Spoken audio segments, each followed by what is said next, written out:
Alright, back at it again, this time with facial structure. Let's talk about this business. So we're going to start with the male's facial structure.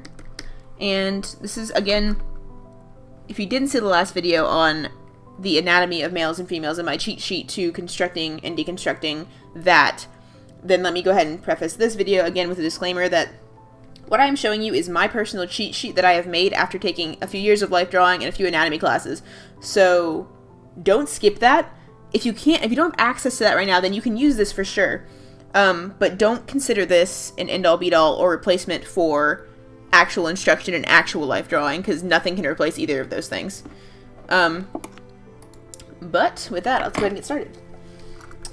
So we're going to start with the circle. This is the, we all know the circle. The circle is our friend. It's the first thing that you see in your How to Draw Anime and Manga books about, look at that right there. So, you know, the first thing we all learn how to do. It's the face. But that is not where we're going to go today. We're going to on a different adventure. An adventure of planar structure. So let's go ahead and this is, you have the face. Let's say he's looking straight at you, right? Which is boring, by the way. You got the chin. And the face is broken up into like thirds. I did that one too high. And the eyes rest about halfway up the face.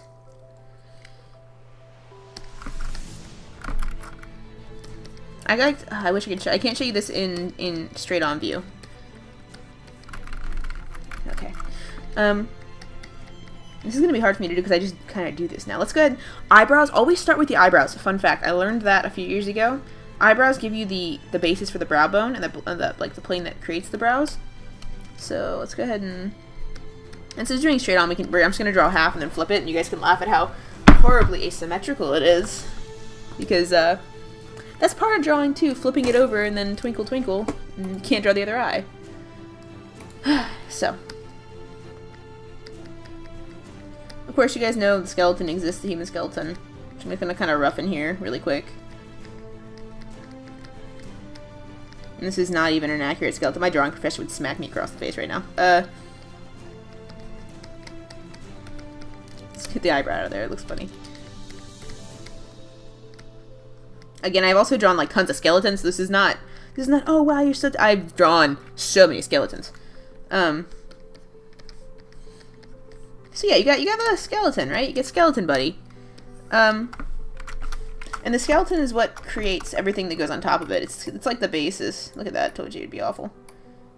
There we go. Look at our little lopsided skeleton buddy. He's so fun. He's so fun. He's fun at parties. There we go. Still horribly ugly. First, like looking at this now, I don't know. I'm gonna see if you can tell what's wrong with this. I'm gonna give you a second. Okay, second's over. The eyes are too far apart. Just marginally.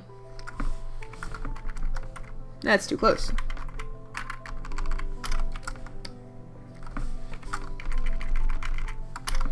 Alrighty.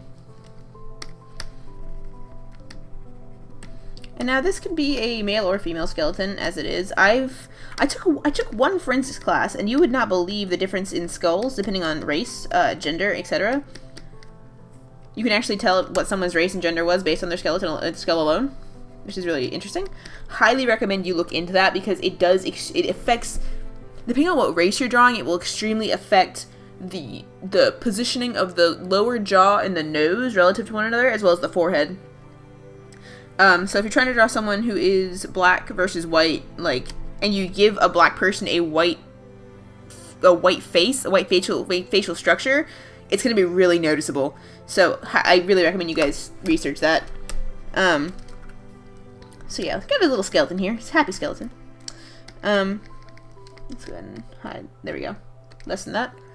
And let's talk about the planes of the face. So you got the forehead.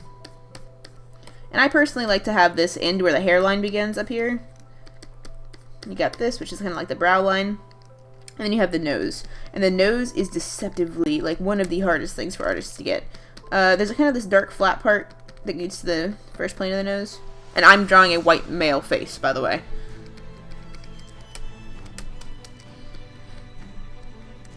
You got this plane, right? One of the biggest mistakes that artists make is that they'll have the nose come down like this. But if you're looking at someone straight on, more likely than not, their nose actually, you'll see the bottom. You see the bottom plane, which we'll talk about right now. Look at that. Second plane. And then from there you get the mouth. You get this plane down here. Which is, you know, when people get older, they get wrinkles there. Like that. And you got kind of where the under mouth is. This looks ridiculous right now, I know, but bear with me. You got the jaw. There's another bone here. You got the jawbone.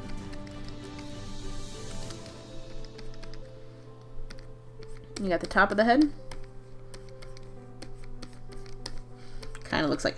Every time I try and diagram a human skull, I end up drawing Handsome Squidward, which is awful. Hopefully we can avoid that.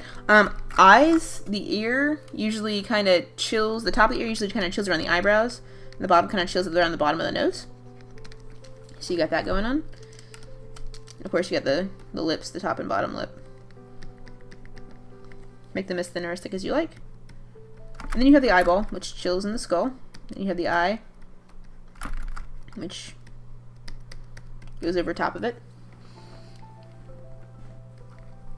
Cool, right? We got something going on. Terrifying, right? I got this little cool thing down there, which kind of usually tells you where your lips should go. Oh my god, he's so ugly. Yeah. You got a hairline. Just draw like a weird... There you go. So erase the eyeball, make him look slightly more normal. Got an eyelid. It's all good. Kind of drawn a middle-aged white man. Success? Question mark.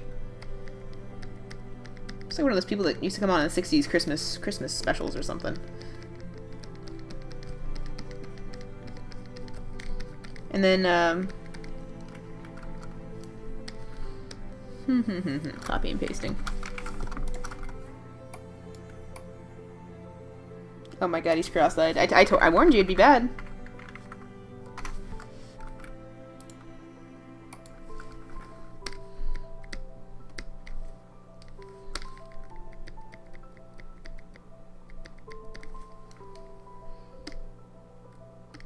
Alright, so we have this guy's got a really wide face, pretty heavy jaws. Let's go ahead and take that in a little bit, because it's a little bit.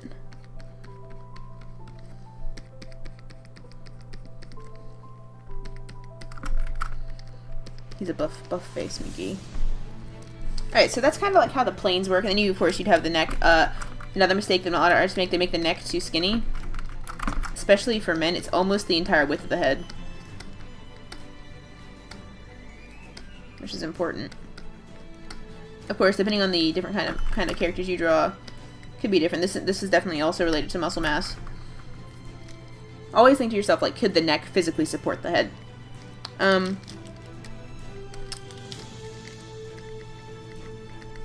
Got that nose going on. And usually the nose kind of connects. I'm going to start erasing the planes right now so you can really look at the actual face.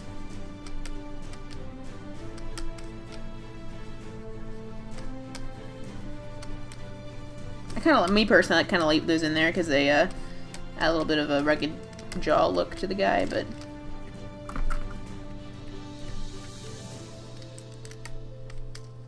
This nose shape is also just, like, extremely hard to get right. It took me a long time to figure out how to draw noses, and I still sometimes can't get it. But yeah, nose kind of goes like that. And as far as how you light this, the darkest parts...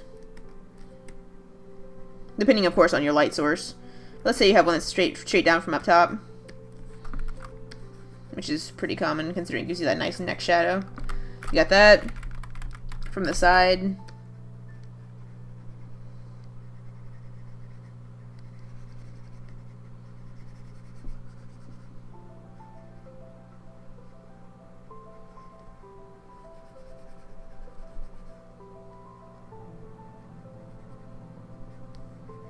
Oops, I colored his eyeball. That's fine. Don't do that to me. Something like that. You know, you got options. Control Z, Kronk. Alright. There we go. So that's kind of rough male face. Rough diagramming of the male face. Minus his weird hair. Let's talk about that in context of the female face. Look, let's make this male face into a female face. Because... Oh, please. There we go.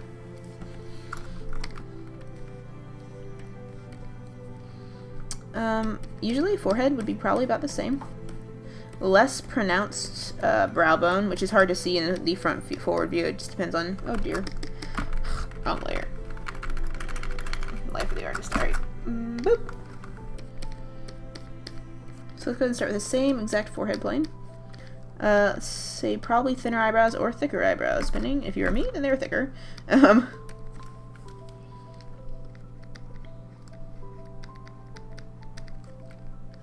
Not as pronounced jawbone. Her face is going to be much smoother.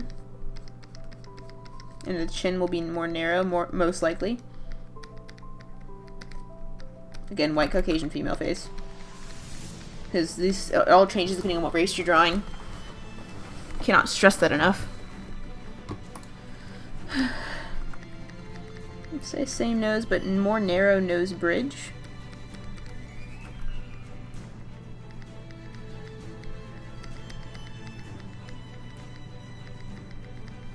Slightly different shapes. So these are all arbitrary changes that I'm making right now. The only thing that really changes things is the smoother jawline and the thinner nose.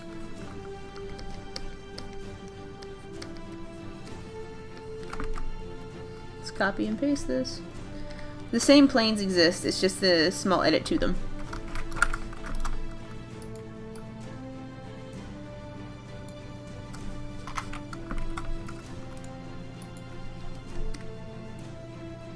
And look at that, her chin is too... Oh dear, please. Liquefy. Chin's too intense for what I'm going for. So let's go ahead and just push it up a little bit. Smooth it. This is the liquefy tool, by the way. It's under filter liquefy. It's very useful, especially if you're a single layer painter like I am. Her bottom looks a little bit too thick.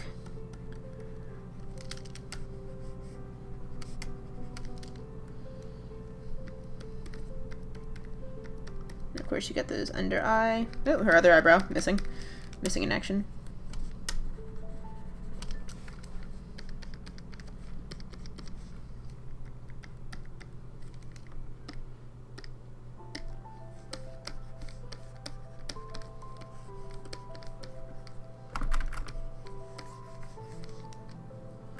And usually for a female, we're gonna, because the overall head is more narrow, we're gonna give them a slightly more narrow neck. But still roughly, you know, still able to support the actual head that's on it. And look at that, I made my own mistake. Nose problems.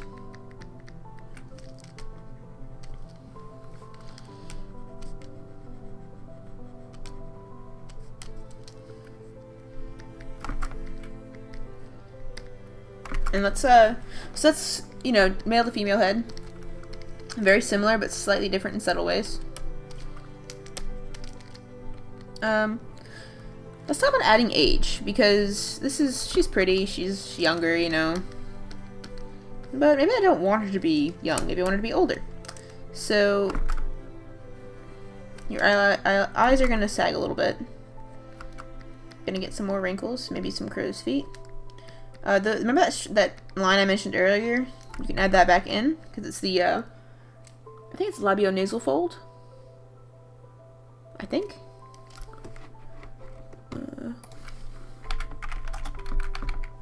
Am I correct? I'm gonna Google it.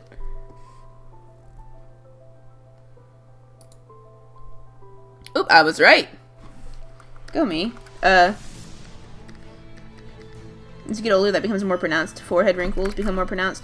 And this is also influenced by genetics. So depending on the wrinkles that you get, it all depends on, like, where people in your family tend to get wrinkles.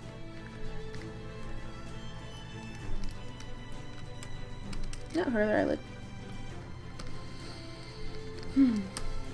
Let's make her hair sag too, just for dramatic effect. There, now she kind of looks like the friendly neighborhood mom. Karen? Kidding. Her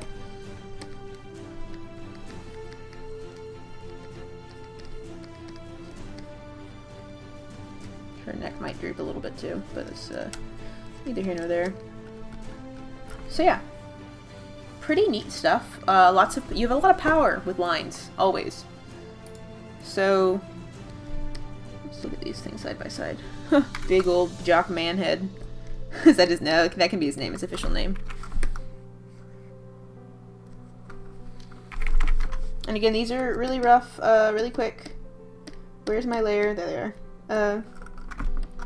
Not all that formal, I apologize. But just a rough...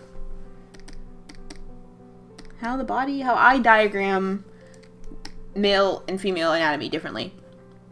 And next video, which will be posted shortly after this one, I'm going to talk about taking these elements and stylizing them to make unique visual choices, to make characters really interesting. So thanks for watching. If you liked it and used it, or blog it to share it. If you don't like it, then you don't have to do that. Just keep on scrolling. But I really appreciate you watching, and I hope it helped.